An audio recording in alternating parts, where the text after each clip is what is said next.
सिंह। मंत्री जी, आज जो आप ज्ञापन देने आए हैं, इसका क्या कारण क्या? सर जी, यहाँ पर ऊना के अंदर ऑटो की संख्या इतनी ज़्यादा हो गई है कि हम लोगों को खर्चा चलाना बड़ा मुश्किल हो गया है। उसमें आपके अनाधिकृत इतने वाहन हो चुके हैं यहाँ पर 40, 20, 30 हज़ार के पंजाब से लाकर यहाँ पर चलाए जा रहे हैं, जिनको कोई पूछताछ नहीं कर रहा है। और वो सिग्नल तोड़ते हैं, हर जगह करते हैं, बसों की सवारियाँ उठा रहे हैं, जिससे हमारे साथ झगड़ा किया जा रहा है।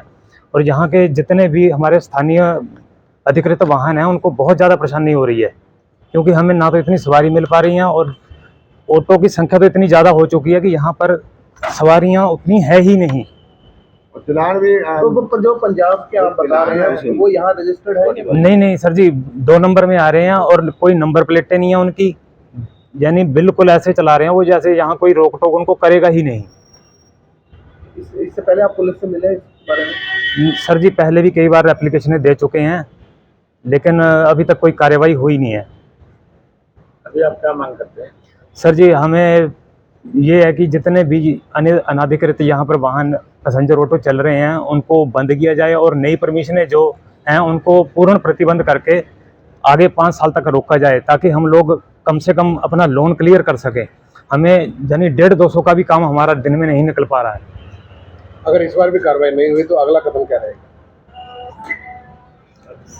सर, आगे तो फिर यही होगा कि हम लोग ऑटो खड़े कर देंगे यहाँ पर चाबी लगा साहब के पास। वीरेंद्र जी, आप जो आपकी यूनियन है यहाँ पर, जो ऑटो यूनियन के नाम से बड़े समय से यहाँ पर है, पर वो धरातल पर जमीन पर काम करती हुई आपके अनुसार नहीं दिखती, तो यूनियन से कोई बातचीत हुई आपकी? सर, यूनियन वालों से बात हुई है, वो तो कह रहे हैं हमें कोई फर्क नहीं पड़ता है, क्योंकि हम लोग अपने बस स्टैंड के अंदर ही बैठे हुए हैं, उनका अपना कार्य चल रहा है वहाँ से, वो ना तो बाहर किसी को कार्य करने दे रहे हैं। उन्होंने अपना सिस्टम एक बनाया हुआ है कि हम 10, 12, 15 लोग हैं, हमारा गुजारा चलता रहे, बाकी हमारा किसी के साथ कोई लेना देना नहीं है। किराए को लेकर के वो तय है आपके? नहीं सर जी, किराया जो जिसका अब हम लोगों ने टैक्स भी देने हैं, इंश्योर से हमारा 20-25 हज़ार का खर्चा साल का यही है। और कोई 10 रुपये में सवारी लेके रखकर जाए जा रहा, कोई जलग्रां जाए जा रहा, कोई यानी नियमित नहीं है किसी भी चीज़ का, जो जिसको जैसा मिलता है वो लेके चला हुआ है, क्योंकि उनका खर्चा ही कोई नहीं है गाड़ियों का। ये ट्रांसपोर्ट मिनिस्टर भी आपके जिला ऊना से ही है, मुकेश अग्निहोत्री उप मुख्यमंत्री स्वयं ट्रांसपोर्ट मिनिस्टर है, तो उनसे कोई बातचीत हुई आपकी? नहीं सर जी, उनकी तरफ से कोई? नहीं सर जी, अभी उनसे कहीं बात नहीं हुई है। अगर हमारा तो यही सिस्टम चला हुआ है कि जो सरकार के अकॉर्डिंग ही कदम टू कदम काम चलेगा, वैसे ही आगे प्रोसेस चलाएंगे।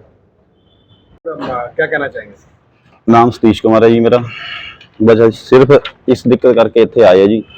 ਅਸੀਂ अपने ऑटो ले वे जी, साडा नंबर भी हैगा, परमिशनां भी हैगियां, साडे कोल आरसी भी हैगी, हर एक चीज़ साडे कोल, टैक्स भी असीं भर रहे हैं। और बिन ਜਿਹੜੇ ऑटो खरीदे जा रहे हैं, बिन परमिशन तो ऑटो खरीदे जा रहे हैं, वो देने वालिਆਂ ਨੂੰ भी थोड़ा है नहीं है कि वो दे रहे हैं ऑटो, उन्होंने तो अपना चल रहा है। साडे ਜਿਹੜੇ लोन खड़े वे वो भी निकल पा रहे हैं, 100, 200, 300 रुपया सारा दिहाड़ी च बन रहा, और सानू लाल बत्ती वगैरह तोड़ के निकल रहे, उनका कोई चलान नहीं, क्योंकि ये वो नंबर है उनका, तो उनके कागज ही है नहीं, चलान कहाँ से आएगा उनको। इस कारण से अब हम जहाँ भी ऑटो चला रहे हैं तो हमारे को फिर रोका जा रहा है, कहते हैं यहाँ से सवारी निशानी वहाँ से नहीं उठानी है।